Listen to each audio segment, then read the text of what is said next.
High, welcome to my channel. आज सकाळ सकाळच पाऊस पडतोय. आज पावसामुळं काही शेतात जाता यायचं नाही, काही कामं करता यायची नाही. आमच्या पिल्लूची तर सकाळ सकाळच मस्ती सुरू झालेली. लहान मुलांना खेळणी सोडून असे रिमोट वगैरेच का जास्त आवडतात काय माहिती. आमचा पिल्लू तर दिवसभर रिमोट घेऊन फिरत असतो. शेतात नाही जायचं म्हणल्यावर मग मी तांदूळ निवडायला घेतले. आवाज आला म्हणून बाहेर गेले ते हे असे टेरेसवरून नारळ खाली पिकत होते. यांना पावसामुळे काही काम नव्हतं म्हणून ते नारळ फोडायला घेतलेले. पाऊस असला की यांचं असंच घरात काही ना काही चालू असतं. दुसरा नारळ घेतला स्वतः फोडायला तर त्याने तर उडीच मारली. मग त्याला घेऊन आले. नारळ घेतला तर तिथं आरणी शेजारी गाजरं उगवलेले दिसते. मागच्या वेळेस लावलेली तर उगवून नव्हते आले, आता आरणी शेजारी उगवून आलेत. नारळाच्या खोबऱ्याचा गोटा निघाला म्हणून ते म्हणतात फोटो काढ. एक नारळ खराब निघाला. शेवटच्या नारळाला तर दगड फुटला आणि कोयता पण वाचला तरी तो नारळ फुटत नव्हता.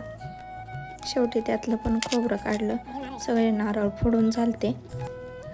खोबरं घेऊन घरात आले तोवर आमचा पिल्लू तांदूळ निवडायला बसलेला. त्यांनी बरंच तांदूळ सांडून ठेवलेलं.